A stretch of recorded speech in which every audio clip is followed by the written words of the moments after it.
Thank you all for coming. It's amazing how many different kind of people this event brought together. So we are all impacted by it. And thank you for participating in the workshops that were done earlier today. I also see a few dignitaries in the audience. Thank you for your time here today. And my special thanks to all the experts who have run the workshops and the panel members here. And most importantly, please join me in a big applause for Tracy Gonzalez-Padron and Liz Moore, without whom we couldn't have put this together. So.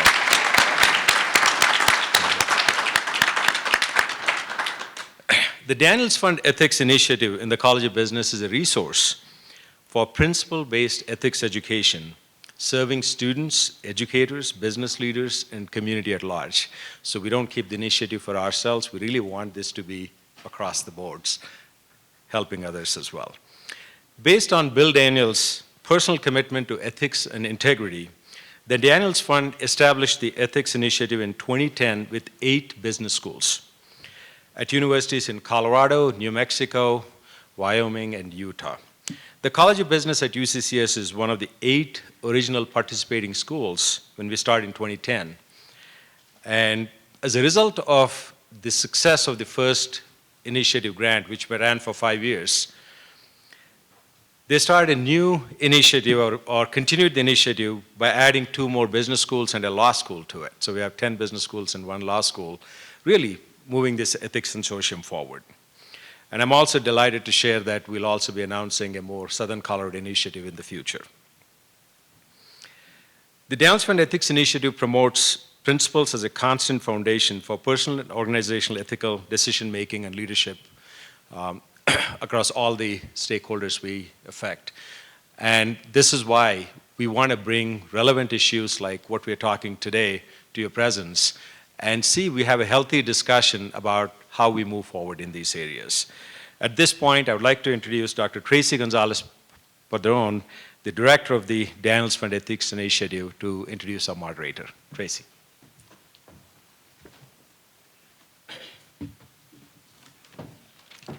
I want to join in welcoming all the students, faculty, and community members to an interesting discussion on the ethics in the drone industry.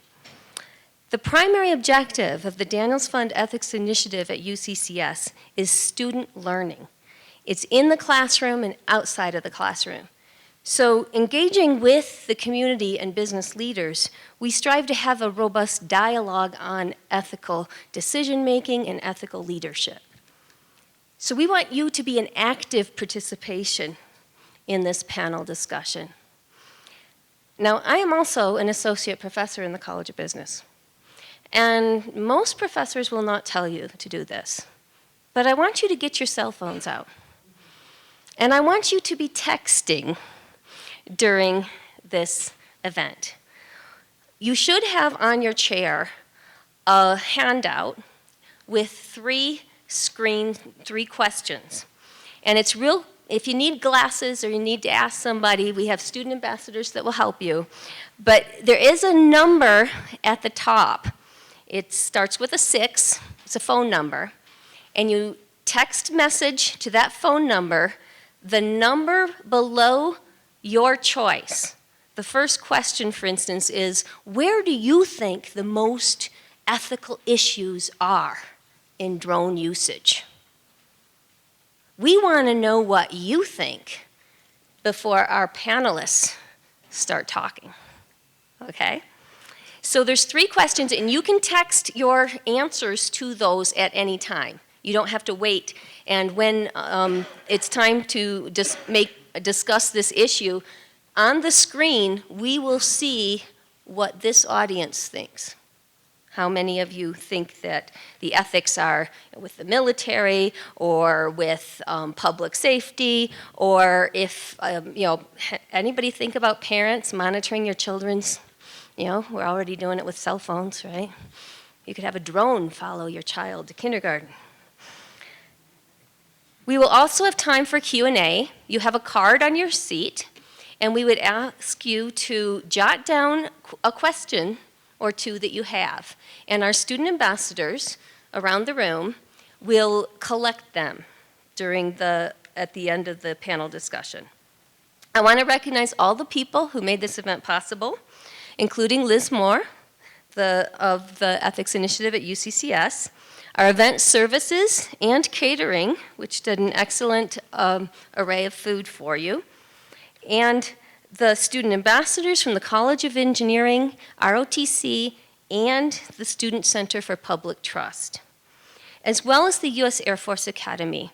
I can't thank them enough for providing panelists and support and encouragement for us to discuss this future of drones. Now, I have the pleasure to introduce our panel moderator. Brigadier General Les Kodlik retired after 30 years from the U.S. Air Force. He was the Director of Public Affairs responsible for the Air Force's communication operations. Born in Texas, he's a third-generation combat veteran. Les is now a motivational speaker and communication consultant. He's a recognized expert in strategic communication, planning, and executive training, and has led organizations through product launches, other challenges, natural disasters, and major crises. Yet, as I have learned by talking with Les over how many months planning this, that he recognizes how ethical principles, like the Daniels Fund Ethics Initiative principles, can be a foundation for addressing stakeholders during a crisis situation. So this event could not have happened without Les Kodlik's enthusiasm and coordination in putting this panel together. I thank you so much. Please join me in welcoming Brigadier General Les Kodlik to UCCS.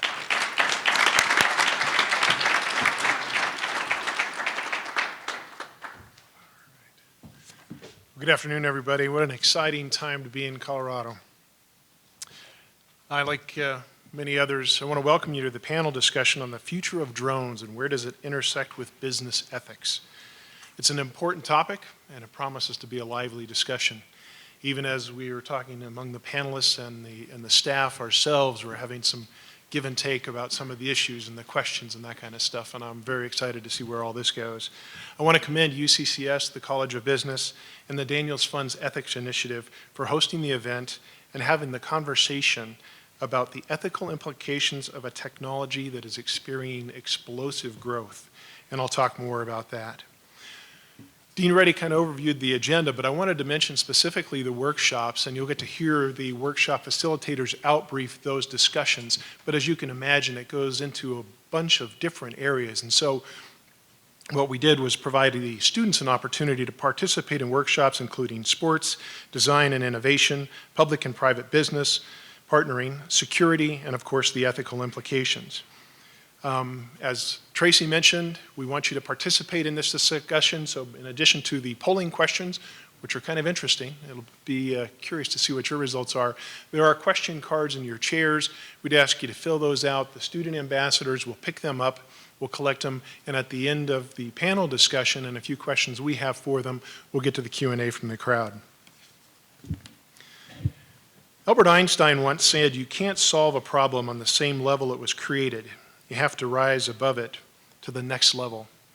And there's some irony there and certainly some application to drone technology as the technology has far surpassed and outpaced the regulations, the rules, the policy, whatever the requirements are for this explosive industry. And so the Daniels Fund Ethics Initiative and this student-focused conversation isn't really to solve that problem, but it's to better understand the ethical implications associated with drones. And then for the students, of course, to increase awareness, learn something you didn't know, for all of us to have an open mind, but better still, to apply those lessons learned to personal, professional decisions, business decisions that they make in the future. An interesting fact, according to the Pew Research, 59% of Americans are optimistic that coming technology and scientific change will make life better. Well, that's encouraging. Describing in their own words the futuristic inventions that they'd like to own, the number one common theme was flying cars and bikes. But interestingly, the public is evenly divided when it comes to riding in a driverless car. So think about this and today's subject. how would you feel about getting into a driverless drone? On the revenue side, and of course this is the College of Business, so the commercial drone revenue will increase 81% this year. And according to Juniper Research, commercial drone sales will reach $481 million this year alone. That's $500 million in 2016. The agricultural industry will account for about half of all commercial drone sales. And the FAA predicts that drones will spawn a multi-billion-dollar industry within a decade. Most of us, if not all of us, have seen how drones are being used. Obviously, the photography and videography. If you saw the campus tour shot by one of the faculty, Brian over here is a drone operator. The entertainment industry, news media coverage, and we have the privilege of having Mr. Steve Dant on the panel. Mail delivery, package delivery, even medical supply delivery to remote areas. Sports applications, forest fire management, and Coloradans certainly know about that. Wildlife management, hurricane hunting, building inspection, inspecting new construction. Well, what about drones actually constructing buildings? Transportation management, how about actual transportation? And this gets back to my comment earlier. Imagine Uber drone, if you will, or remote air. There is already a company that has developed a drone that can carry a human being from point A to point B within a busy city. This personal flying vehicle with a maximum speed of 62 miles an hour and a maximum altitude of 11,000 feet will be commercially available in 2016 and can be yours for a mere roughly $250,000.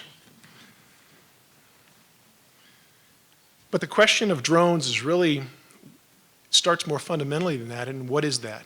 And as a career military professional, we have that debate a lot, and we have some expert panelists who are going to touch on that as well. Drone has become the accepted nomenclature for unmanned vehicles. And I'm about to introduce the panelists, but let me just frame this for you. So the next time you're talking to somebody, depending on who you're talking to and what you're talking about, you'll know whether or not to say drone, or RPA, or UAV, or UCLAV, or any other of the million acronyms that are out there that pertain to remotely piloted aircraft. Drones refer to any unmanned remotely piloted flying aircraft ranging from something as small as a toy helicopter to the larger aircraft and heavier, much heavier, almost the size of small aircraft, and in fact bigger, such as the Air Force's Global Hawk. But the military doesn't call them that for good reason. Unmanned flying vehicles were first introduced by the military during World War II, and they weren't very sophisticated. They flew in pre-established patterns, and quite frankly, the service members called them drones just because they weren't human-controlled. Today, UAVs are very sophisticated. Unmanned aerial vehicles, remotely piloted vehicles, as they are known, and that is just the vehicle itself. When you add in all the other players it takes to operate that, it's unmanned aerial system or remotely piloted system, and that includes the vehicle, the pilot, and the support staff. Some missions, in fact, that the Air Force flies, there are more than 120 people involved from 30 different career fields. So like I said, depending on who you're talking to and in what context, if you want to sound smarter than the guy next to you, then if you're talking about the hobbyist, it's a drone. If you're talking to the military or some of those applications, you might just say RPA or RPV or something like that. We're privileged to have an extraordinary group of panelists actually from across the country and around the globe. And it's my privilege to introduce each one of them to you. Their full biographies are in the program, but let me just give you some career highlights. On my far left, Lieutenant Colonel Casey Tidgwell. Casey's a graduate of the Air Force Academy. He's a Bachelor of Science in Research Operations, and a Master of Arts in Operational Arts and Science. Early in his career, he was selected for the Air Force's premier fighter training program. It's known as INJEPT, and he graduated from that program with distinction and went on to fly F-16s.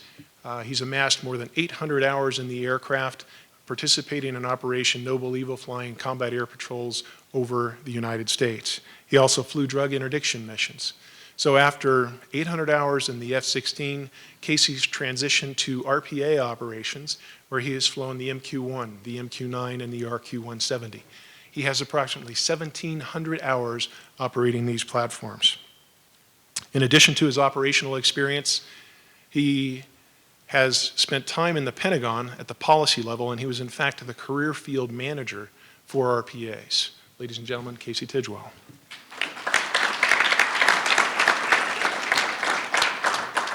On his right, Colonel Dawn Zoldi. She's a senior Air Force attorney, and she's the principal legal advisor to the Air Force Academy superintendent. Dawn has a Bachelor of Arts degree in history and philosophy, and that's particularly applicable today as we talk about ethics, which she studied in her undergraduate. She has a Master's of History, and she acquired her law degree from Villanova University, Pennsylvania. And yes, she watched the recent basketball tournament. With more than a dozen assignments under her belt, she served and deployed in theater, and she's also spent time at the Pentagon. In fact, Dawn is a recognized expert in the drone arena. She founded the Department of Defense Domestic Imagery Working Group, laying the groundwork for future policy on RPAs. She's widely published in more than 18 books, articles, and chapters. Ladies and gentlemen, Colonel Dawn Zoldi.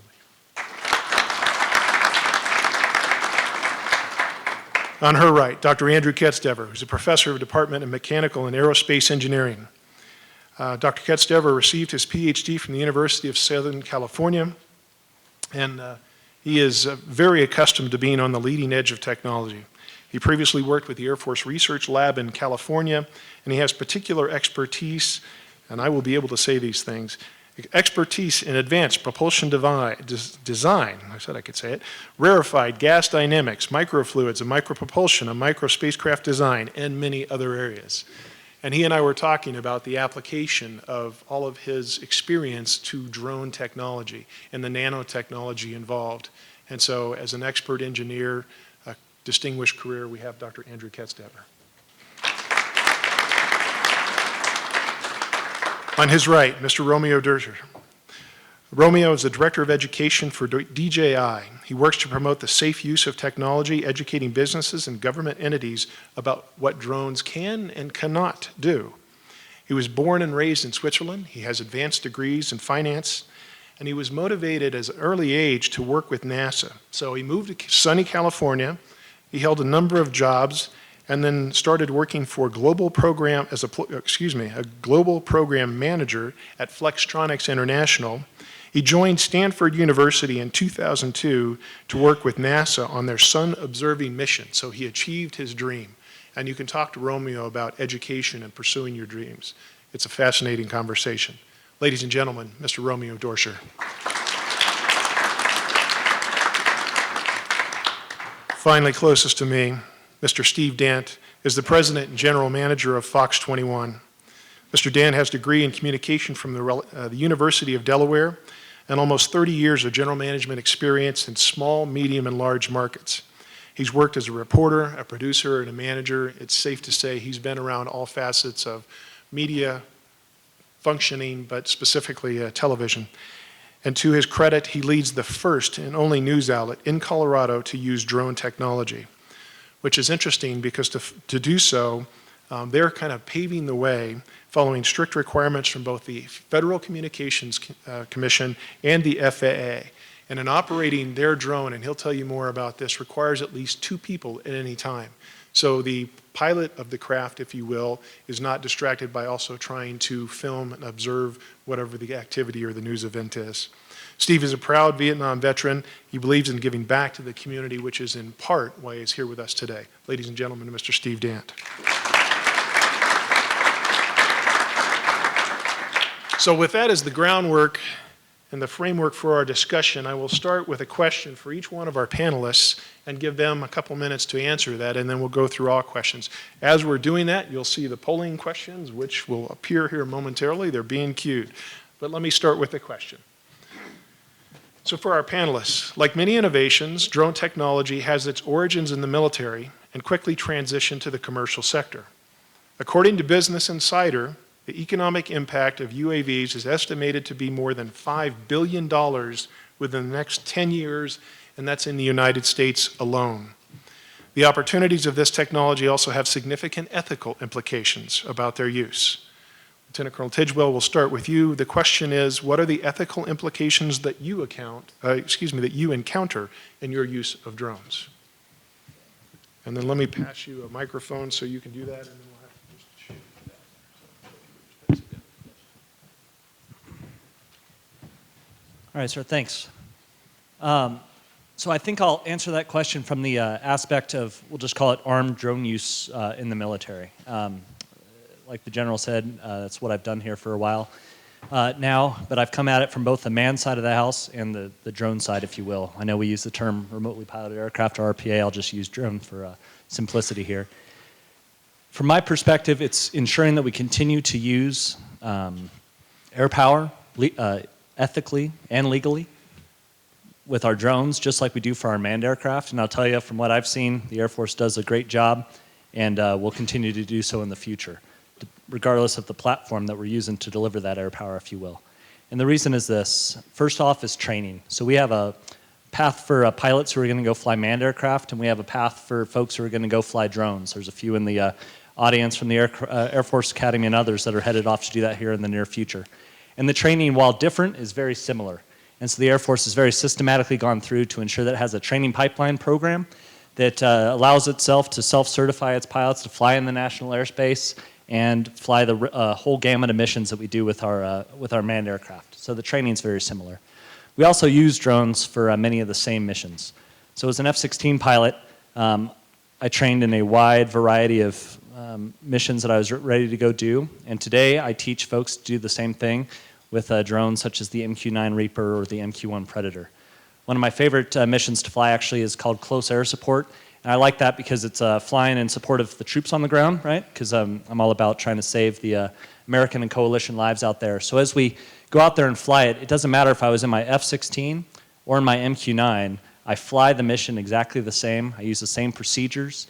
I follow the same rules of engagement that are designed by those who decide how we're going to legally use force in a given engagement. And so I fly exactly the same no matter what the platform is. So for me, I call myself almost platform agnostic, if you will. And then, because it feels it's hard. We were talking about this in the small group. It's hard to understand if you've actually done it, but when I'm flying in the F-16, in the cockpit, in Afghanistan, or I'm flying 1,000 feet maybe away from an A-10 in Afghanistan in my MQ-9, but I'm remotely located 6,000 miles away, for me it feels exactly the same. I kind of project my mind into the battle space, and I do everything exactly as I did as an F-16 pilot. And so then, for me, if we go down the same path, then there are some benefits on the drone side of the house that actually allow me, from my perspective, to actually employ force even more ethically, if you will. And the reason is this, because we call it persistence, the ability to stay airborne for long periods of time. So in the F-16, I was gas limited. I'd run out of gas fairly quickly and have to leave to either go get more gas or go home and somebody would replace me.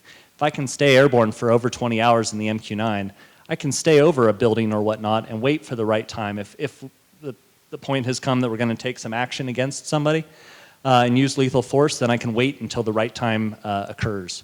Also, being based on the ground, I'm plugged into all the different computer networks out there and whatnot, so I have support on the ground that's able to help me run weaponeering solutions and decide maybe the best way to run in or whatnot so that I can take care of the military objective, in this case, let's say, taking out one individual, but protecting anybody else who might be out there so that we only cause the damage we mean to and are legally authorized to do, and we try to minimize everything else. So those are some of the ways that I've seen us try to merge ethics and drones when it comes to armed force in the military. Thank you, Colonel Tidwell. Colonel Zolday.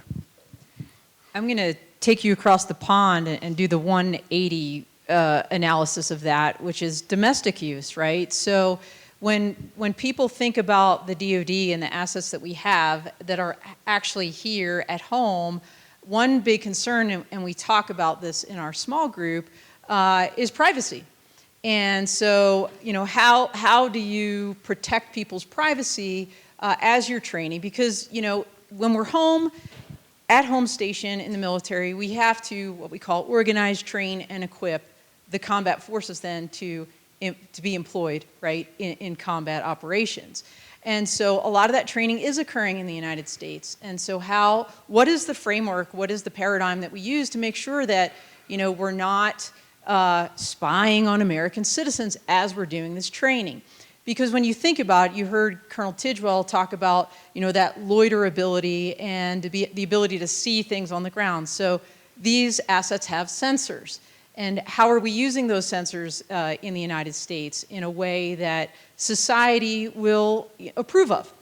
And so what we've done within the DoD, and we talked about this in our group, is we use what we call intelligence oversight principles and apply them to all of our domestic operations.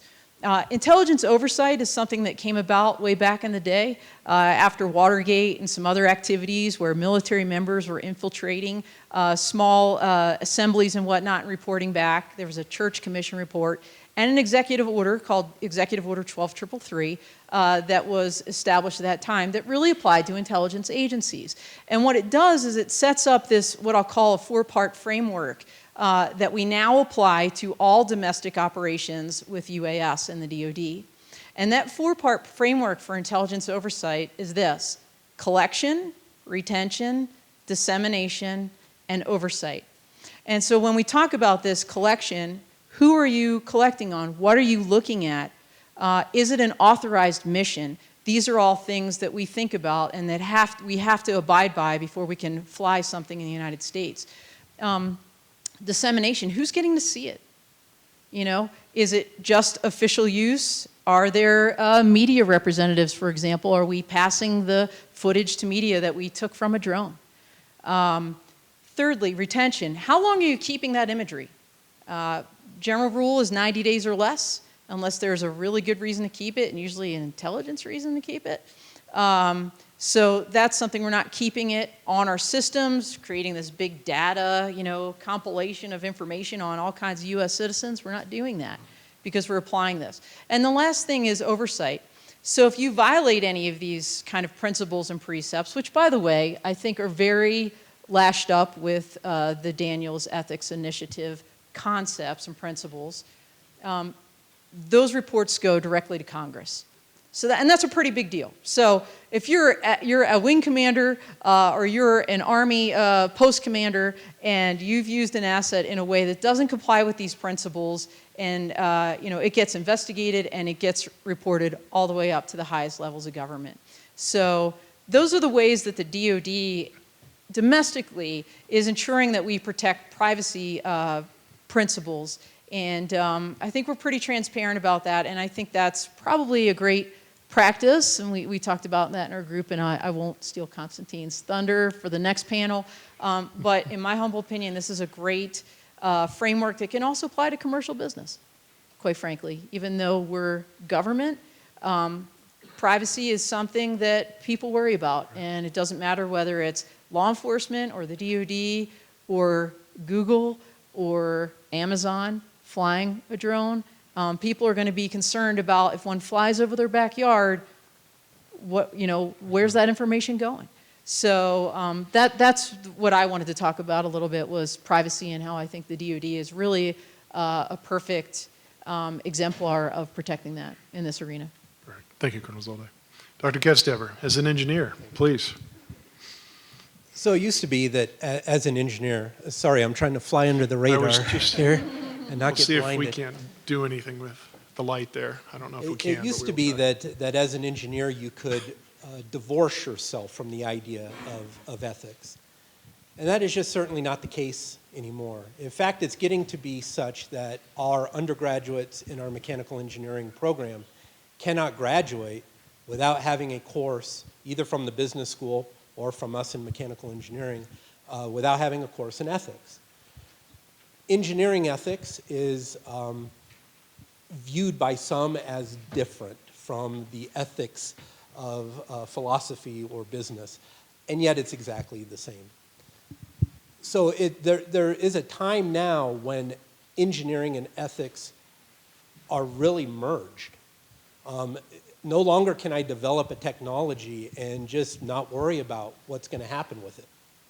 When I develop a technology today, I have to worry about what the other applications might be for that technology.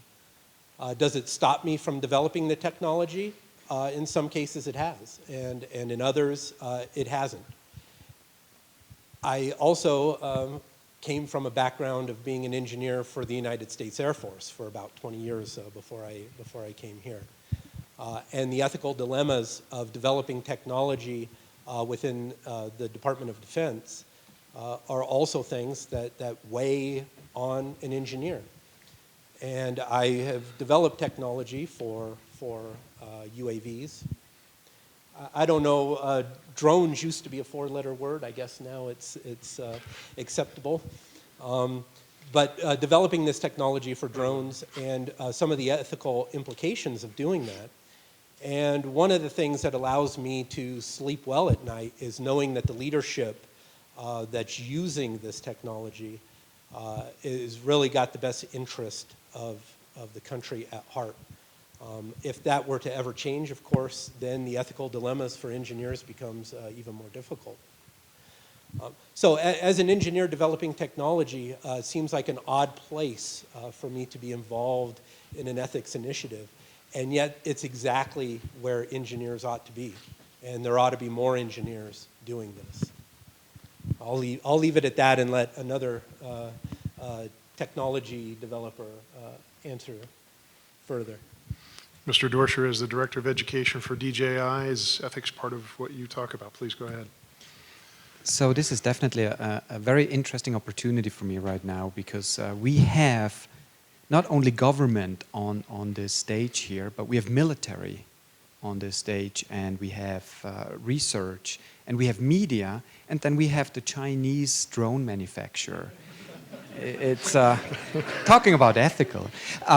This is really fascinating because from a manufacturer perspective, DJI is the largest drone manufacturer. In fact, thanks to the FAA, we're the largest aircraft manufacturer in the world, so thank you.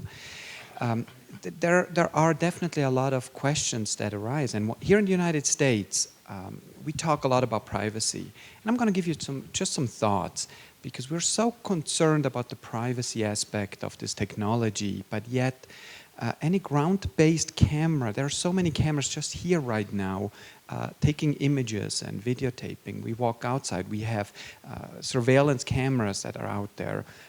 We do Facebook updates and Twitter updates, and we let the world know where we are, but yet we're so concerned about that drone that is 400 feet up in the air, possibly looking into my backyard, where my expected privacy is actually not that protected. So there are a lot of questions out there about privacy, and they're good. We definitely need to, as a society, talk about this and come up with solutions and figure out what is acceptable and what is not acceptable. But it's just a very interesting subject to me. And another area that probably could be mentioned as ethical is what is being done with the data. And I think that's much more interesting to really discuss, because if I'm a hobbyist and I take these beautiful images and I make panoramas, I am bound to have an individual in my shop. But we already have so many privacy laws out there that actually do protect us from certain scenarios, but not from others, because when you're out in public, your privacy is pretty much gone. And it takes some time for us Americans to accept that. When you go over to Europe, that's not such an issue. Privacy is not that much of an issue when it comes to this technology. But here in the US, I think that's the #1 ethical issue with the technology, at least from a manufacturer perspective. Thank you, Mr. Dorscher.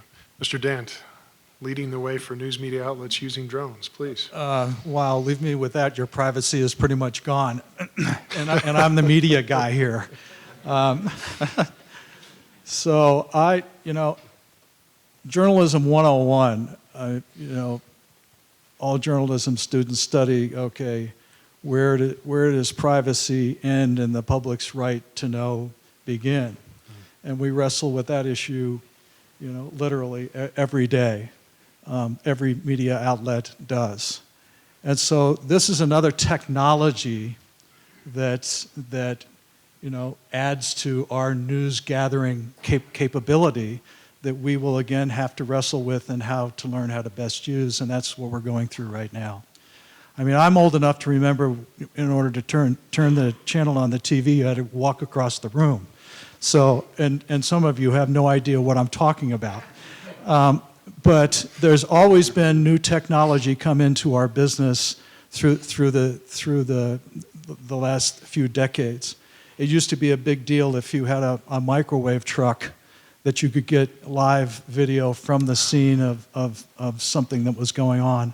I once upon a time worked for a television station. I got there about 2 years afterwards, and some of you may have remembered the little kid who fell down into this small well hole in Midland, Texas, and it was international news, and it was a microwave live truck that ABC affiliate had that brought that story to the world and the rescue of that little girl.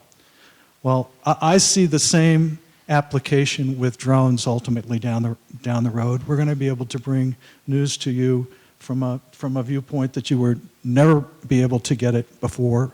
We just did that recently, just a few weeks ago, where we launched our drone over the intersection of I-25 and Fillmore, so we could literally show people what the new traffic pattern looked like, and how you better be careful going into that, whatever they call that diamond configuration, and know what you're doing before you get there. And so it's applications like that that I think are going to be very beneficial. Will we have to be careful about how we do this? Yes, we will. Are we an experiment? Yes, we will.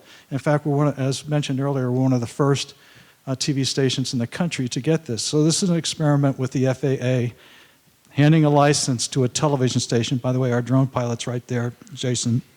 Wave, Jason. And how we apply this new technology. So we have a licensed pilot, and we have a photographer on location. So there are two different jobs that are happening when the drone is up in the air, when Skyfox 21 is up in the air. 400 feet is our max level. We've been keeping it to 200 feet early on. It's an experiment not only for our company. We don't want to blow this because we see the applications coming for other televisions in our company. We're one of the few TV stations in a company that owns television stations in 50 markets, and Colorado Springs has a drone to operate here. And we don't want to blow this for our industry. So we're all learning as we go through this how the application is going to work. And obviously, privacy policy is very much in consideration, or privacy concerns are very much in consideration. Thank you. Thank you, Mr. Dan. Just hold on, if you would, please. Tell you what, let's put up the first polling question real quick. I want to give the panelists who have the polling questions behind them an opportunity just to see them, and just to highlight it for the record. The private individuals for hobby usage was the highest one. Use by news organization was the second one that has important ethical issues. Military was third. It kind of looks like the parental use of monitoring is fourth, and then public safety organization. So interesting results on our first polling question. I would like to remind you that you do have cards in your chairs, so if you have questions for our panelists as we go through the conversation, go ahead and fill them out, give them to our student ambassadors, they'll bring them up, and we'll see if we can address those as well. Can I ask a question for the group? Well, I'm just deviating from the script. Oh, not allowed. Just by a show of hands, how many of you considered public safety organizations to include law enforcement, police? Everybody, most. I don't know. What do you think? About a third? Yep. Interesting. Okay. Oh, come on. So you can't just say interesting and not tell us what you're thinking. No, I just find that very interesting that people don't seem to be overly concerned about public safety organizations' use of these assets, because all of the state drone legislation that has been introduced, and 70 bills have been passed across the United States, specifically address law enforcement use. So I find it interesting, just from the small sampler of what I would call the American, public, that they're not overly concerned about that, but yet that's what the legislators are focusing on. So just food for thought. Maybe rephrase that public safety and law enforcement. Good point. So, How we worded the okay, question. opposite. 2/3 did not consider that. So maybe you are concerned, but you didn't know you were concerned. You didn't know that. You didn't know the question was asking that. Okay. All right. I mentioned in my opening remarks, we talked about the ethical, privacy, and safety concerns for both private and commercial use of drones, and how technology is fastly outpacing rules, regulations, and policies. Some drone manufacturers are installing software that prevent drones from operating in restricted airspace, such as around airports and federal buildings, around the nation's capital, and so on. With the rapidly expanding use of drones in virtually every industry and organization, what are the most significant legal and ethical implications you have seen when it comes to drone usage? And I'd actually like to start this question with Mr. Dorscher, and we've talked about this a bit, because DJI actually installs geofencing in their platforms. And basically what that is software, and I'll let him better explain it, but it's an inherent safety feature that helps users avoid restricted airspace. So, Romeo, if you wouldn't mind, we'll start with you first on this, and thinking about that specifically in policies, what are the most significant legal and ethical implications you've seen when it comes to drone usage in that context? Yes, so one step that we took was since these drones have GPS in them, they know exactly where they are in 3D space.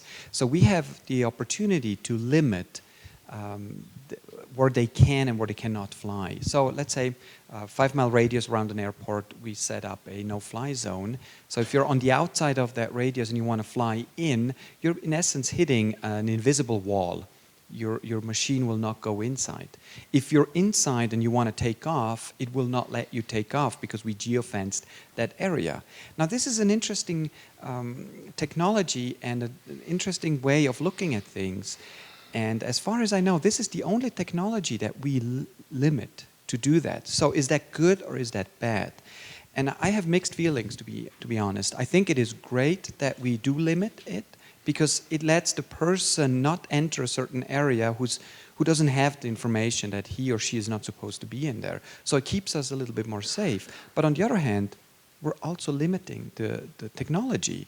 And the one example that I like to bring up is texting and driving, which actually does kill people, yet we do not utilize technology to disable the texting function, for example, when you're driving.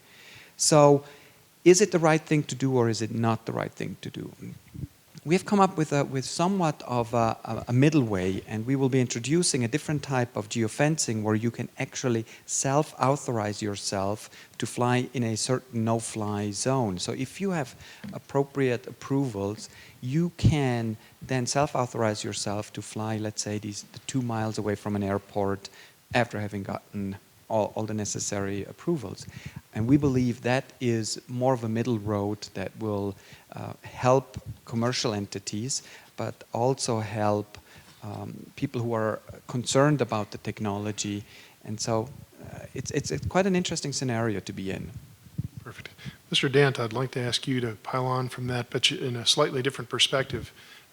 In that you talked about the news media learning and kind of paving the way, and we look at what requirements, rules, regulations are currently out there. How do you handle that since you're on the leading edge of technology?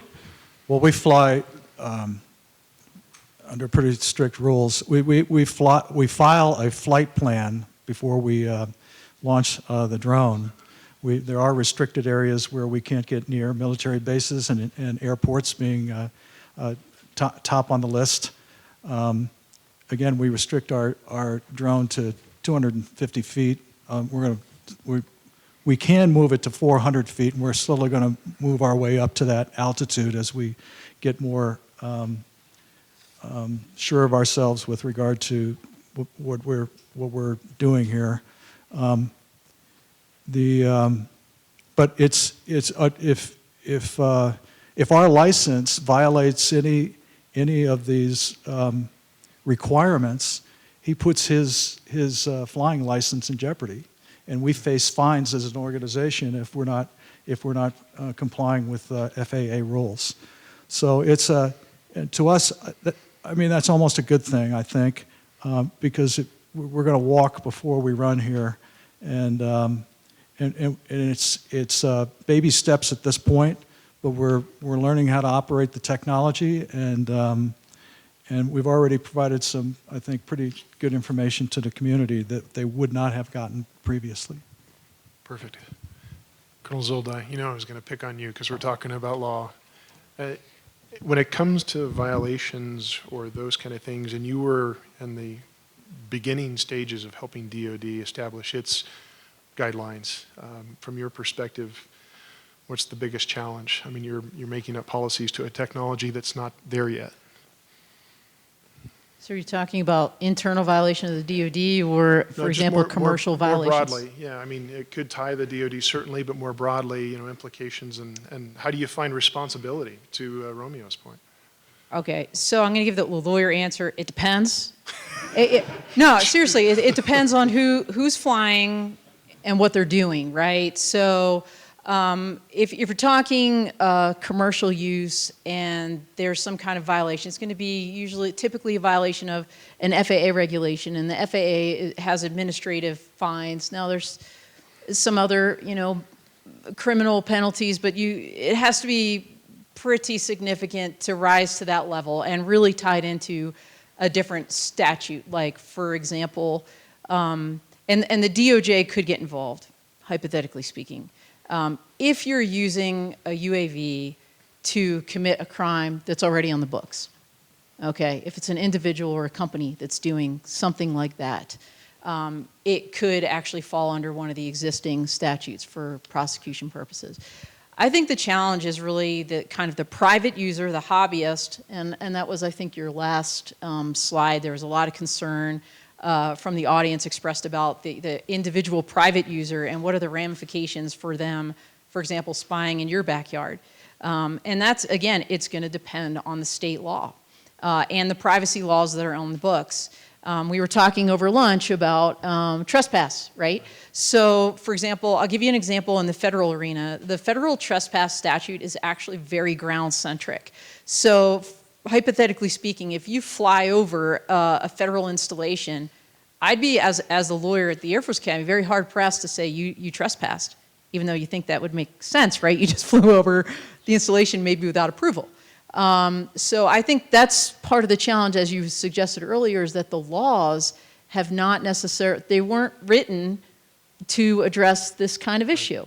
And so I think as the UAVs become more and more popular, and then the FAA passes their small UAS rule, finalizes that rule, which they haven't yet, and the skies are more and more filled with these assets, I think those legal and policy questions are ones that we're just going to kind of figure out as we go. So I think that's the biggest challenge right now.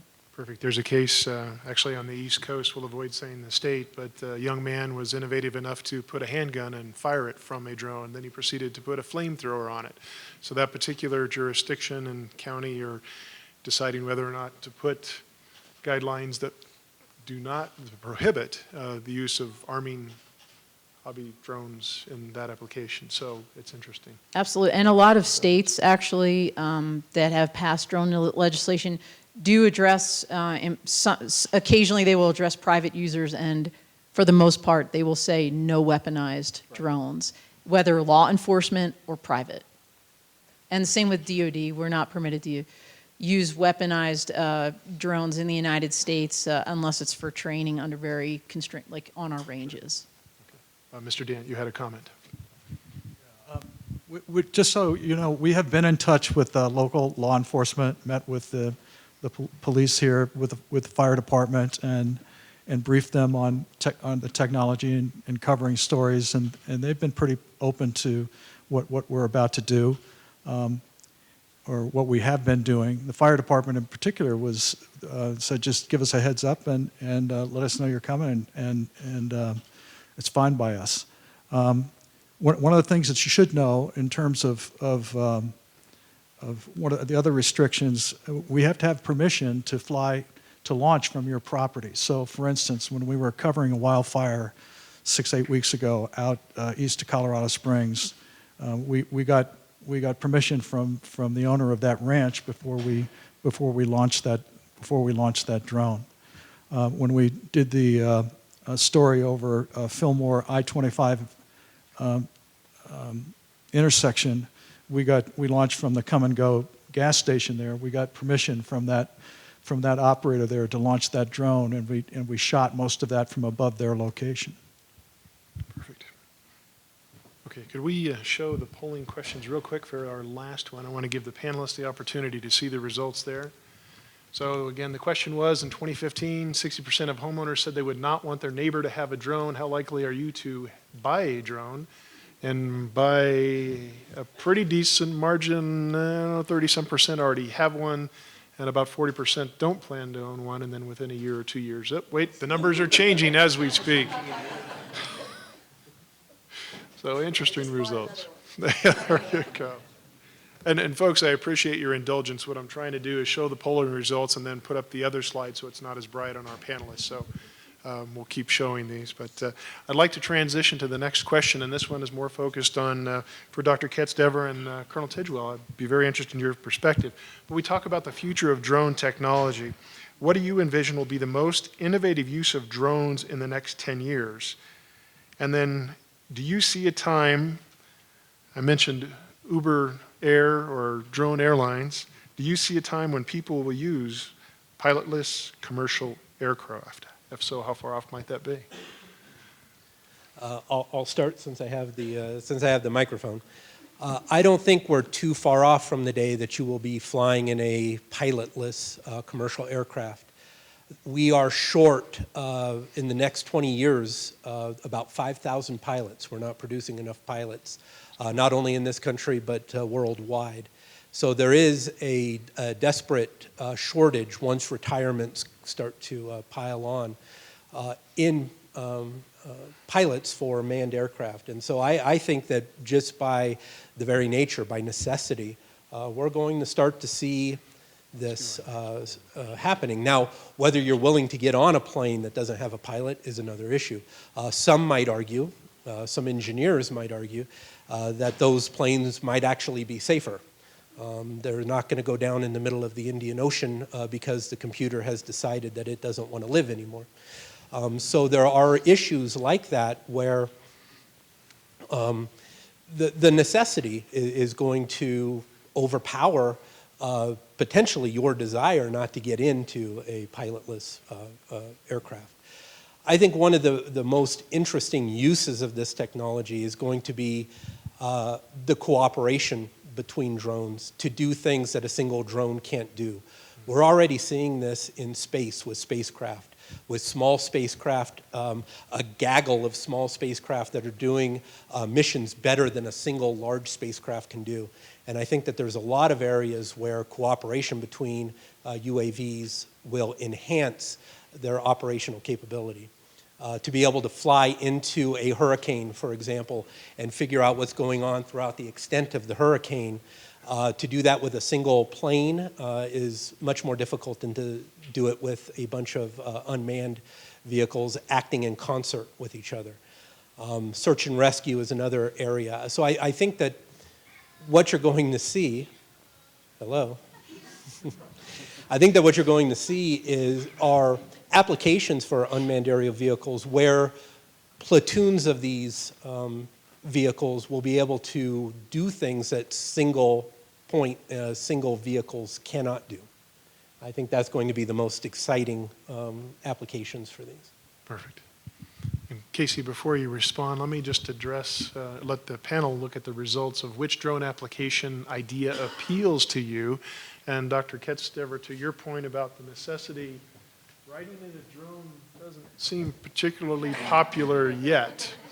And other people are just waiting for a good idea.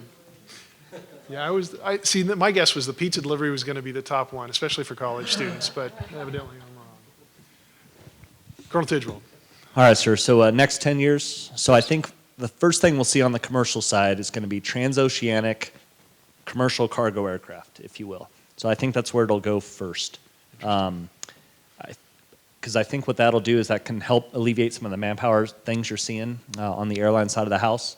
And if you're able to transition those folks over to the passenger side of the industry, you'll also be able to maybe increase the risk to some of the cargo you carry and whatnot, because there's some cargo they don't want to carry via aircraft, especially with manned pilots at the controls and whatnot. So they do that via boats and those type of things, and so that takes a little bit longer. I think it's going to take a little bit longer until we get cargo, unmanned cargo airborne delivery, if you will, in the U.S., largely because of the airspace integration concerns and all those type of things. But I think doing that long haul stuff between in our interconnected world that we live in there today is what we'll see in the next 10 years or so.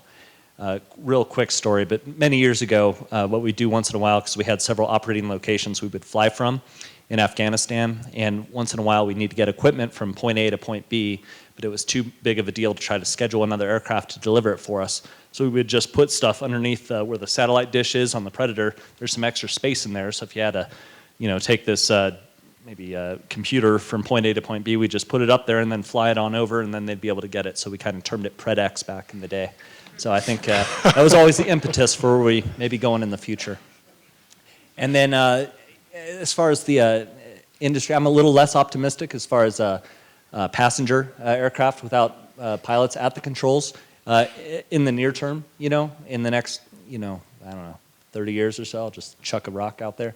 But I think that there's some other initiatives we could see that can, where we will see increases while we still, I'm a big proponent of a balance of both manned and unmanned aircraft. I see it in military operations. There's pros and cons of each. And so I think a mixed blend is where we're going. And I think we're going to see the same thing on the civil side. Great. Anybody else on the panel want to touch on that before we move on?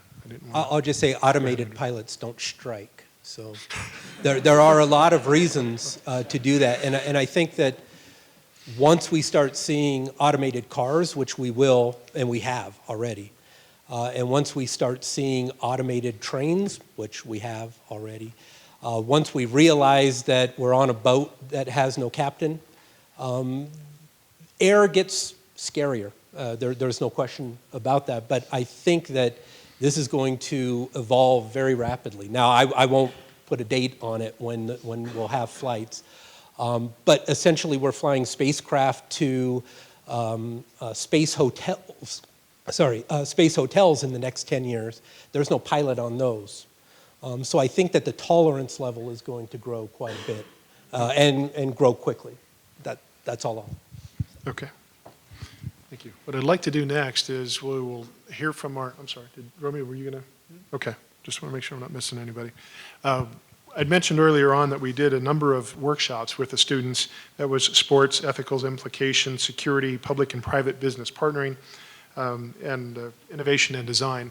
And what I'd like to do is call up each workshop facilitator and have them just give you about a 3-minute synopsis of the conversation they had with the students. And then while they're doing that, again, if you have questions, we've got a couple already, that's good. So once they're through with their presentation, I'll come back up and we'll take the questions from the audience. I'd like to start. Alex, you want to talk about the sports presentation, please? Hi everyone, my name is Alex Kohler. I'm Assistant Athletic Director here. First off, I'd like to thank everybody who put this on, and also my colleague Brian Hardy, who did most of the talking during our workshop.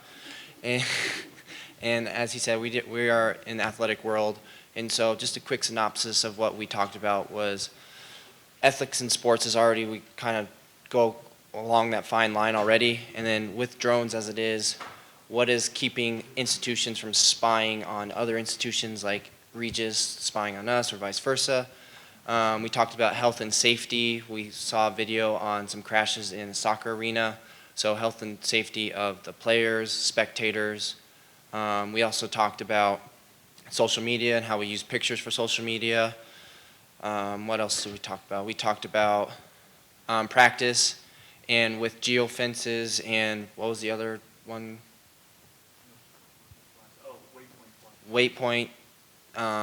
And talking about that with ethics and whatnot.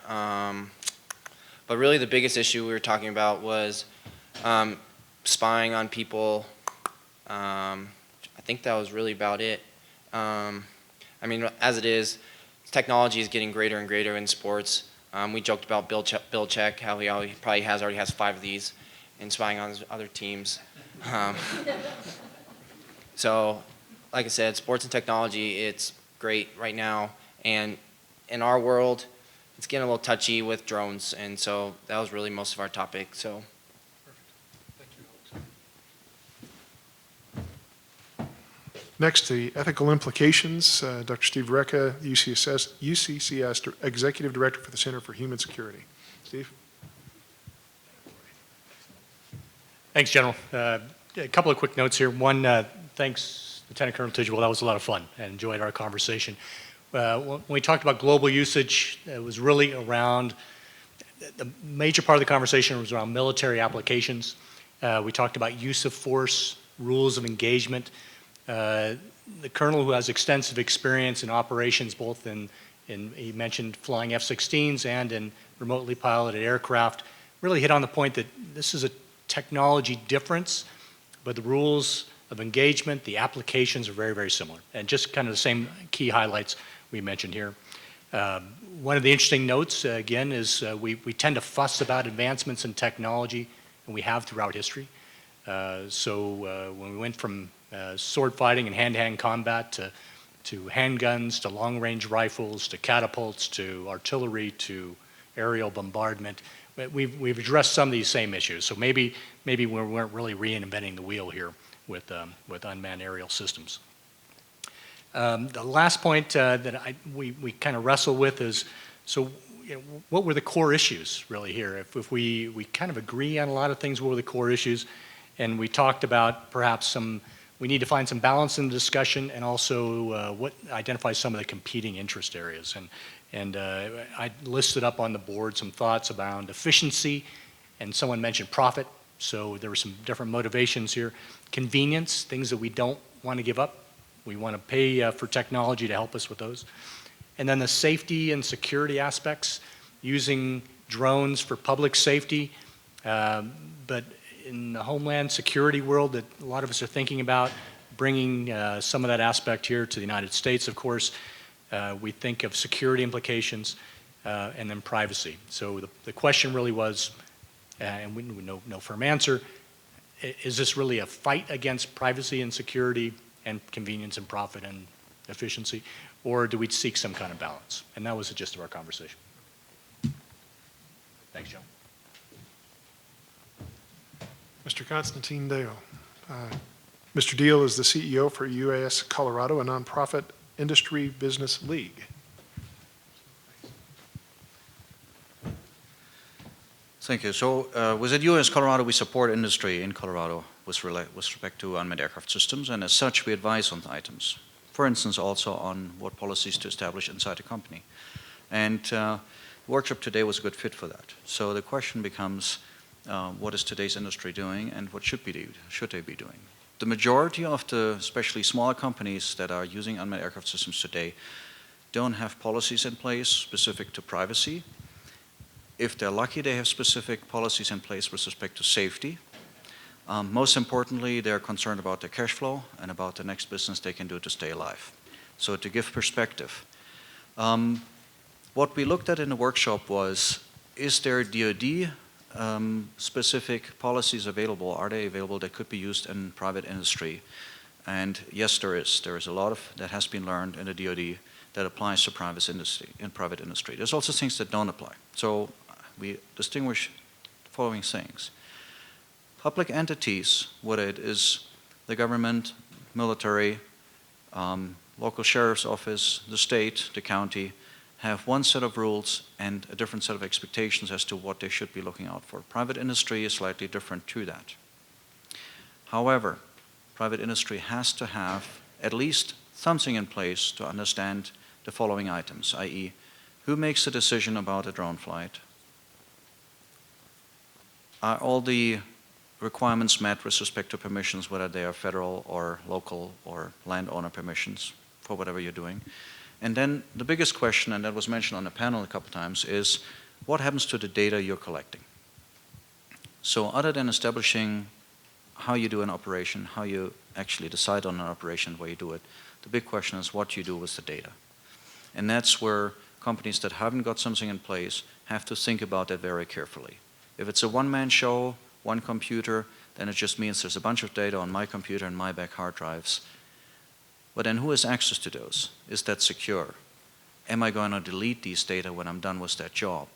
Does the customer get the data only? Or for instance, am I uploading these data to some server system that then processes the data for me and gives me a result back, which then I'm using for the customer? If so, what's their privacy? What's their policy on privacy and other items that are relevant? Do they retain the data or do they delete them? Do they sell these data maybe to other companies? Have I reviewed their terms and conditions? So those are the items that need to be addressed. and that was mostly the summer of the workshop. You got to think of unmanned aircraft systems as two things. They're aircraft, and therefore FAA rules, safety, airspace, etc. apply. And then they carry a sensor, so they are a camera, and that's where the privacy aspects come in. Colorado legislators have reviewed 5 different proposed bills over the last 2 years to consider privacy specific to drones. In each of the cases, it was concluded by the legislative bodies that the existing legislation in place is sufficient to address the citizens' privacy at this time. So based on that, companies should review what is in place in privacy laws today and apply that to what they're doing. Best reference for that, a professional photographer today has to abide by those same rules. Ask your local professional photographer, he knows the laws. Thank you.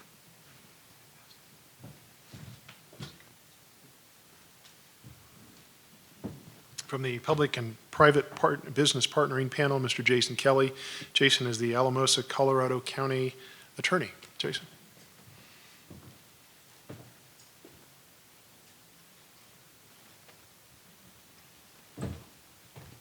So from a public and private partnership area, of course, you heard from Mr. Dent, and he had a great video. I invite you to get online. I'm sure you can take a look at that on Fox 21. From Alamosa County, in case you guys aren't aware, Alamosa County is a very small county in southern Colorado. County is about 15,000 people in the whole county. So taking a look at the video that Mr. Dent had of this diamond corridor kind of scared me, to be honest with you. My rush hour traffic is not quite like that. But what our workshop talked about, at least, was just a little bit about how it works with the public sector and with industry, and what are some of the challenges. But one, what can we use it for? As already has been discussed, law enforcement is a big issue, especially with search and rescue, and the cost savings that can occur in terms of when you've got someone up in the mountains and you've got to fly a plane up there, and they can only be, I guess the term would be on station for a couple hours, they run out of gas.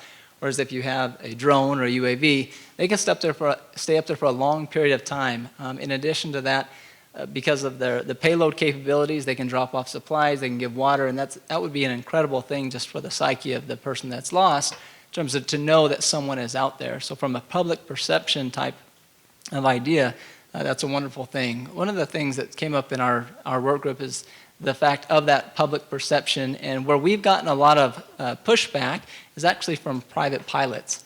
Again, we live in a very rural area, and pilots like to get up in the morning and they like to go fly.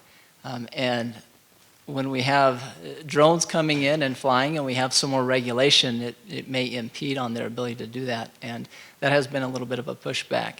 In terms of with Alamosa County, and one of the other challenges that we have is money, is always a challenge. Because we're a small county, we don't have necessarily the financial resources to implement some of these things. So it becomes very important from a partnership standpoint that we work with the industry and try to come up with solutions of how we can satisfy the FAA with the COAs that we have, and still be able to actually do the operations. And so those were some of the topics that we discussed, in addition to privacy as a concern. Even in rural Colorado, it is a concern, and people, I guess, just don't maybe understand or realize that most of these drones are flying at least 400 feet. They're not going to be able to really see a whole lot, but that's still a perception that people have. Thanks.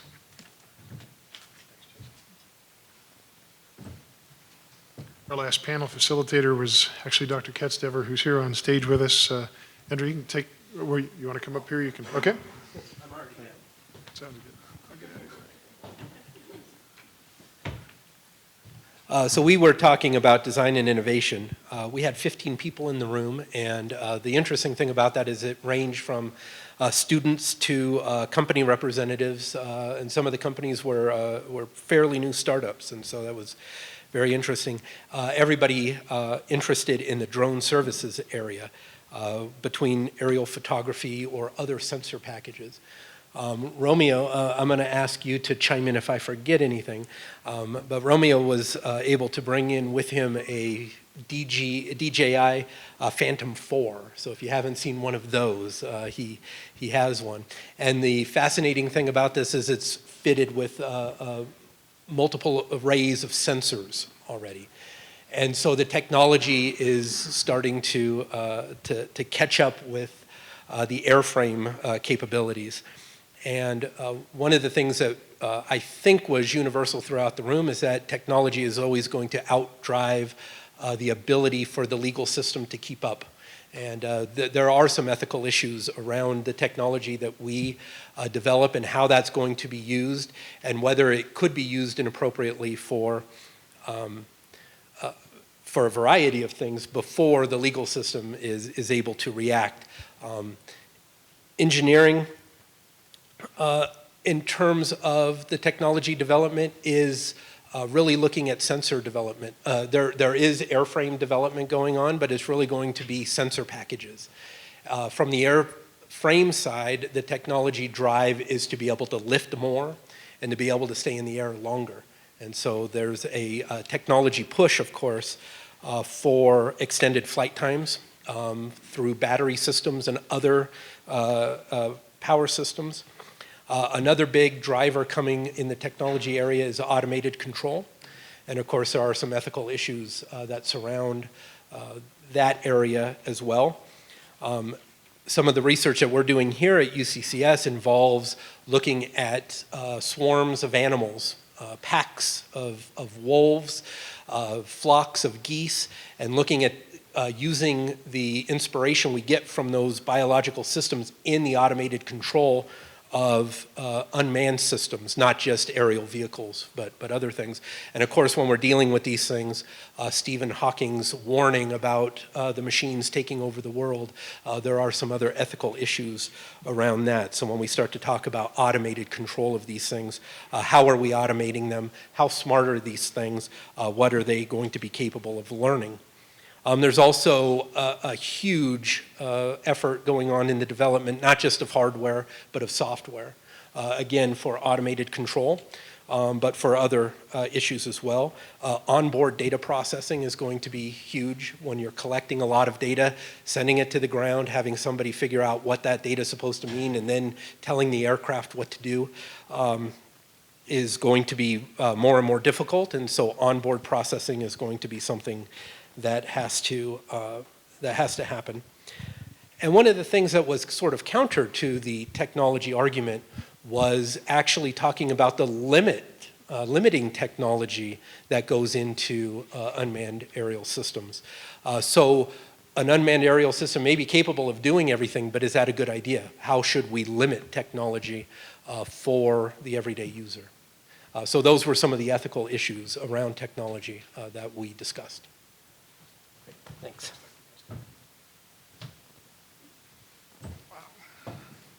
Okay. So we have about a dozen questions so far, very insightful, and we'll get through as many of these as we can, and please keep them coming, and we'll just see how the time frame goes.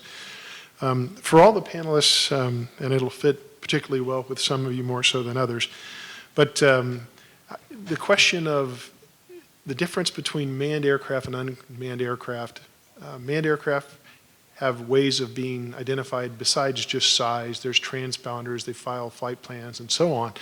With the, Andrew, we've talked about the nano drones and micro drones and so forth. I mean, how do you address the issue of flight safety, mitigating the risk of collisions between drone and aircraft, and even pedestrians? Anybody want to take a shot at that one? Again, I think that's a good technology question. What technology are we going to be able to incorporate in a given size vehicle that will allow us collision avoidance, for example? Collision avoidance turns out to be computationally intensive, so we're probably not going to be able to do that in the near future in something this size, but maybe in something the size of a Phantom. We could start to think about that. In fact, some of the sensors already do collision avoidance. They won't let you run into a wall as you're coming to it. So it comes down to technology for some of these things, and what's going to drive that is going to be the ability of that system to compute the data that it has, to process that data, and then to act on it, and that's automation. Go ahead, Don. I was just going to Actually, sir, you said something earlier about the FAA registration, right? So FAA has required all drone users to now register their vehicles. You said about 300,000 have so far been registered. So, you know, clearly the identification of and ownership, right, of the vehicle is a concern for people, maybe from a security perspective. And I think that will continue. I don't know that registration is going to be the answer, but I think it's part of the solution. And so they're clearly concerned about that. Good. Mr. Dant, you mentioned that your drones, actually you file flight plans and so on. Is this a concern for you?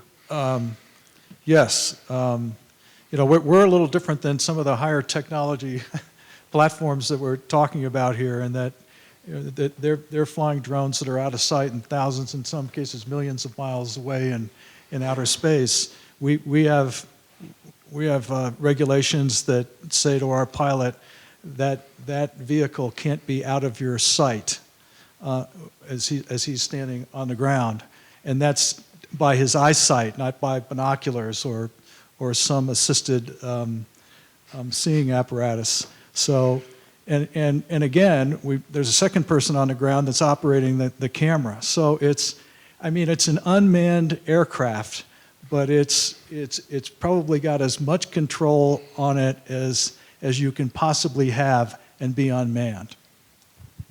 Perfect. Anybody else on that one? Okay. So what platform do you guys fly? What version over there? For Jade, we fly the DJI Inspire 1. Thank you. So we've Glad talked. my pilot was here. You gotta love it.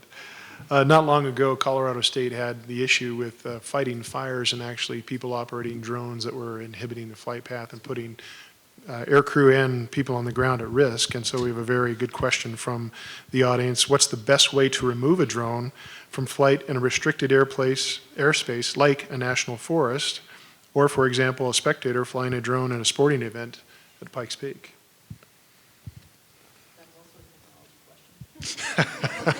Thank you, Counselor. Well, this is definitely an interesting question. One thing you cannot do is shoot it out of the sky. Please explain that, Romeo. So the FAA has deemed the drone, even a small drone, to be an aircraft. And if you are attempting to disable an aircraft in flight, that becomes a federal offense. So using a slingshot or a shotgun, that's really not the way to go about this. But a comment that I would like to make in regards to forest fires, this is an interesting scenario because you have both sides of the coin here. So you have the ability to help the ground crews to get an aerial view and to get data to the ground crew through the use of this technology.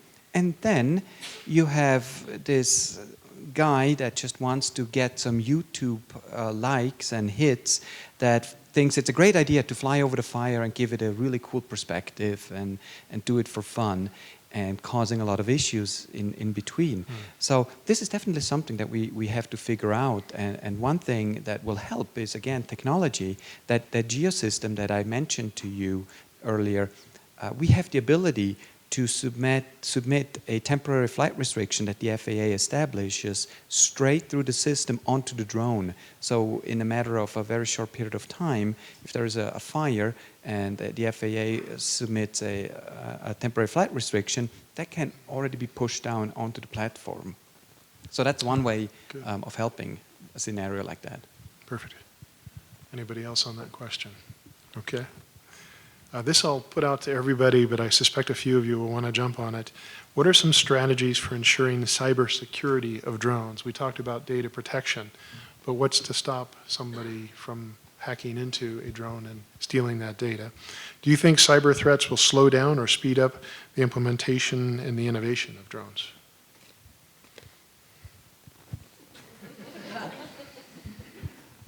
You know, we can't get Target and Home Depot to secure our information, so securing a drone with much more limited computational power is going to be fairly difficult. But the same principles apply to securing any kind of data, whether it's on a drone or whether it's on your home computer for that matter. It takes resources and the desire to do it. And so one of the big issues is being able to take over a drone, right? If I have a remote control system and something flies over me, what's preventing me from being able to sort of hijack that system? And that's a different issue. But the data securing issue is one that we deal with every day in every realm, and it's not easy.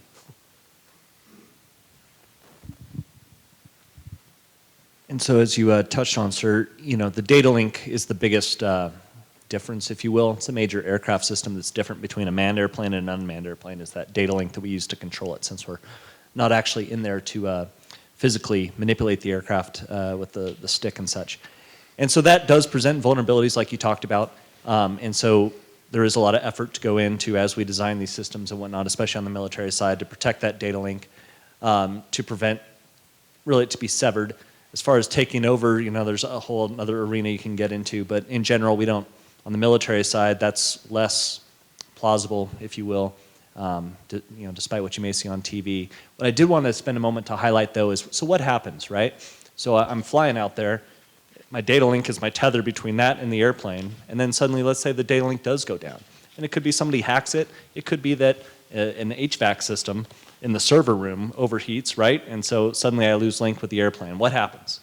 Well, the good news is it flies a pre-programmed mission to wherever we told it to go. All right, so in general, it comes back home, if you will, to your launch and recovery side. When we talk about national airspace integration and we're flying on a certificate of authorization, basically we follow all those pilot rules.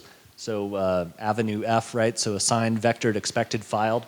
So basically, if I have a clearance and FAA has told me, hey, you can go from here to here to here to here, that's what I've got my emergency mission, my lost link mission, programmed as. So if I do lose link, the airplane continues just as if I was lost comm in a manned airplane, right? And so it does something expected. And meanwhile, that buys me time to get on the phone and all those other type of things and to be able to work it out with folks.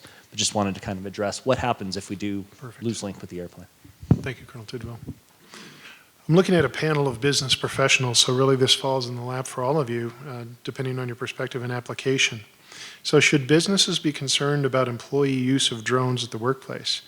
And so the question actually specifically pertains to having policies about social media. Like flying them around the cubicles or something? I mean, I'm like trying to envision this. Probably more in the scenario, okay, so the business application of how employees might use drones, and then they represent your company. What do they do with that imagery, that sound, that what have you? And then certainly there's the social, not so much in the office space, Okay. but the All right. office. So like, for example, that federal agency employee at 2 o'clock in the morning that drunk droned one right onto the White House lawn? Hypothetically speaking, that actually happened, right? Do you remember this? White House lawn, this is like I think it was January 2015. So I just think the normal personnel policies that you would have would apply for misconduct, hypothetically. But I think any of the policies you already have in place for personnel behavior outside of the workplace, and generally speaking, you need a nexus, right, or a tie-in to your job to take action against somebody based on their conduct outside of the workplace, unless you have something specified in a contract with them. So there you go. Anybody else from a business perspective? Well, I think we're a little bit different because we encourage employees to fly. But it's a different environment because, ultimately we want our people to know what the technology can do and what it cannot do and how to operate it, because I think that's what you need to do when you represent the technology. But it is an interesting question, especially when then the company uses the data and puts it out for advertising their own company and you're in it. It's an interesting question. Tied to this, go ahead, Mr. Dan, please. Well, I'm not sure I want to think about this, but there may come a time, down the road that as this becomes less restricted, and as I was saying earlier before, we're walking before we can run, may come a time where we have 3 or 4 or 5 reporters in the field that, along with in their equipment bag, is also a drone. So, and I guarantee you, if this works out, and all the stations that are operating drones right now in the country, this works out well, and the FAA begins to free up those licenses, every television station in the country is going to be operating with a drone, and that's going to be a big help, because it puts us on par with major markets that can afford to operate a helicopter. Well, anybody in aviation knows how much it costs to operate a helicopter, and television stations in this size market simply can't do that. So we're going to give we're given an opportunity here to get on par with major market television stations, which I think helps overall the market. Super. It's interesting to me that as we go through the discussion this afternoon, there's been a lot of reference to existing policies, rules, regulations, and how those would automatically apply. And yet we're not necessarily thinking about it that way, because this is new technology, and the rule or reg or law doesn't say drone in it. But something to think about as we discover what future policies will be. On the scale between legal and on one end, and anything goes on the other, where does any business draw the line on drone use? That's a pretty broad question. There you have it. As the innovator. Here I would say legal. So I'm waiting for somebody to say push the envelope on innovation. Not for a business, no. Maybe a university can get away with pushing the boundaries of technology. Thanks, guys. And how it gets used, but I don't think that's appropriate for business. Fair enough. Just for the audience, we have 2 more questions, then we're going to do a flash question with the panel. Basically, we'll give a 10-second answer, so we'll see how they respond to that one. But back to the questions that we see from the audience. This one's interesting. What jobs will drones eliminate or change? I truly believe any job, from farming to inspection, on the artistic side, Hollywood and even photography, real estate, I really do not think there is one category that is not going to be impacted either positively or sadly also negatively, because at some point we may not need as many pilots. So that may be an area where it may impact it a little bit more negatively. On the other hand, it may also mean that it becomes much safer to do certain tasks that are currently done in a very stressful environment, like power line inspection. If you've seen some of these helicopter pilots that go really close to the power lines to drop off a worker that then goes onto the tower or onto the power line, that's very remarkable, the skill level that they have, but it's also dangerous. So there's positive and negative impact. Anybody else on what jobs will it change? I think it's huge job security for lawyers, so anybody wanting to go to law school, talk to me later. No, seriously, because I think the policies, the laws are in flux. And if you look around, actually, a lot of law firms are creating little niche subdivisions in their firms to deal with getting Section 333 approvals right now for the commercial side. But I can only see that growing. And as a military lawyer, it's kind of exciting for me to see civilian lawyers getting more involved in operational matters, which I don't know that historically, maybe other than for railroads or others, maybe the automotive industry, they've really done before. Right. So it's kind of interesting to me. Okay. This actually is a question from the faculty, and the reason that's relevant is because of the nature of the question. If you listen to the conversation so far, I haven't heard any serious issues that are causing alarm from the audience. It's almost as if we're in violent agreement of these are the biggest challenges. So from the panel's perspective, are we in violent agreement, or are we whitewashing over this, or what are we missing in our conversation?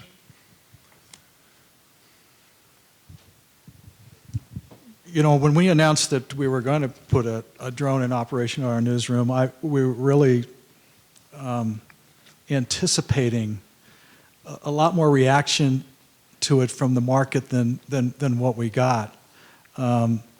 We did receive a few emails and some feedback, negative feedback on Facebook, but for the most part, my sense as the general manager was, okay, this is another application, this is another piece of technology that's going into the marketplace. Let's see what happens. I mean, we only had, I think, one guy got on and said, if it flies over my property, I'm shooting it down. One of those deals, but we saw very, very little of that. And we know not to shoot them down. Thank you, Romeo. A few months ago, there was a full-page article in the Washington Post showing an airplane window from the passenger's perspective looking out over the wing of the airplane, and there's like 20 drones out there. And around the same time, there was also the debate going on at JFK Airport in New York, why airport stores are selling drones inside the airport. And it's quite interesting because that's probably the most safest place to buy a drone because A, if it's a DJI drone, you can't fly it anywhere. And well, there's probably one person in the world that would actually unpack it in an airport and fly it. So you cannot say nobody would do it. There's probably one. But the media, I think, especially here in the United States, sometimes enjoys painting a different picture than reality is. And so it's wonderful to see that we have actually media using the technology in ways that really showcases what it can do. Dr. Getzdaber? The only thing that really comes to mind surrounding that issue is that we're really not talking about anything different than what's been going on for a long time. There's been remote control airplanes since I was a kid and well before that. I grew up in Southern California. I was at USC when OJ was going down the freeway. If there weren't 100 helicopters in the air and hovering over certain places, then I don't know what was going on. But this technology really doesn't change those scenarios. Right? And so if used properly, this is just business as usual. If used improperly, then things can happen. The real issue here is that not every one of us in this room can go out and buy a helicopter and go flying it over the streets of Los Angeles. But most of us can go out and get a drone of one kind or another and do something silly. And really what I think happens is this knee-jerk reaction to the people who are doing silly things, to the people who are crashing it in Grand Prismatic Spring in Yellowstone, to the ones that are flying it out by LAX. These are the things we hear about in the media. We don't hear about the good things that UAVs have done very often. And so I think in the room there's an understanding, and maybe I'm projecting and I don't really mean to, but it seems to me that there's an understanding of the value of UAVs, of the good that they can do.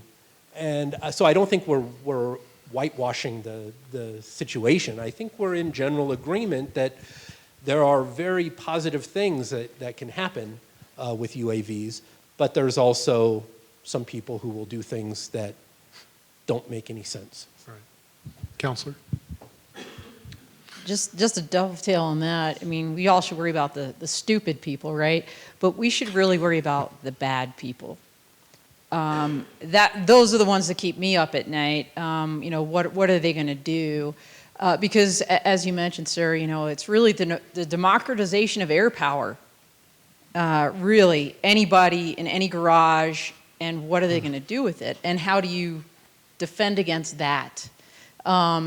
Absolutely tons of amazing and positive, good humanitarian uses for these assets. It's that one guy in the airport that not only takes it out of the box, but then decides to do something, not a DJI, of course, because they would never use one of yours, and they're geofenced anyway. Do something really bad with it. you know, and my concern really from a societal point of view is what is the reaction to that one event, and that's all it's going to take is one, going to be, and how far is that going to set us back with this, in my opinion, amazing industry and this amazing technology. And so that's the thing that I think, that's the thing that troubles me the most.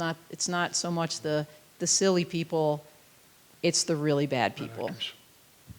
Thank you, Chris. Just to piggyback onto that, you know, one of these days we're going to hear UAVs don't kill people, people kill people, right? It's the same sort of idea, same mentality. Okay, yep, Casey? No, it's no worse. Yeah, I really don't have too much to add.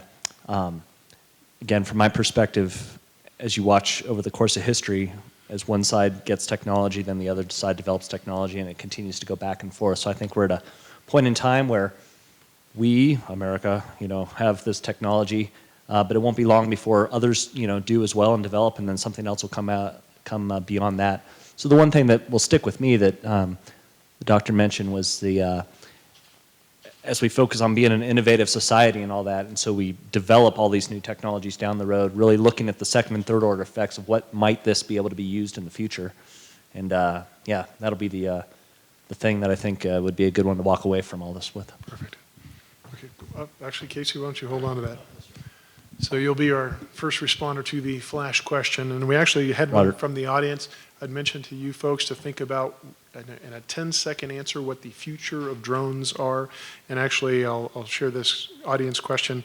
How will the use of drones improve upon the quality of life of the general American public? So you can talk to the future of drones or how it will improve the quality of life of the American people. This is the 10-second answer? 10-second answer. Okay. Ready? The first Go. one. You get 10 seconds to think about it, and then you get 10 seconds to answer. Freeing you up from menial tasks so you can focus on more of those high-level order thinking. Yeah, not bad. I would say freeing people up from the dangerous tasks, whether it's the power lines, whether it's going into coal mines, you know, when there's 33 miners trapped in there, whether it's a hostage situation and some guy just took a little boy off of a bus and put him in some cave. I think those are the things that that I'm looking forward to seeing. Okay. I think the future boils down to cooperation between government, industry, and academia, but also between engineers and business ethics folks in how we think about technology being used in the future. The technology definitely will save lives. It will save properties. It will yield more fruits and vegetables. And it will ultimately make even better movies and pictures. Oh, that's All right, here's the sound bite. Right, Joe? There you go. It's a great new technology, and it's going to impact all of our lives one way or the other. We just need to start how to figure out how to best use it going forward. Super. Ladies and gentlemen, that wraps up our discussion for today. I would ask you to join me in a quick round of applause for our awesome panelists.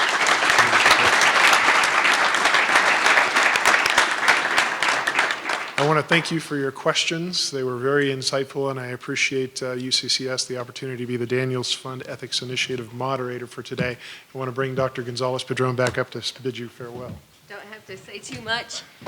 We have lots of food and drink in the back, and if you didn't have a chance to have your question answered, please, you can mingle and grab them as they walk towards the food. Thank you.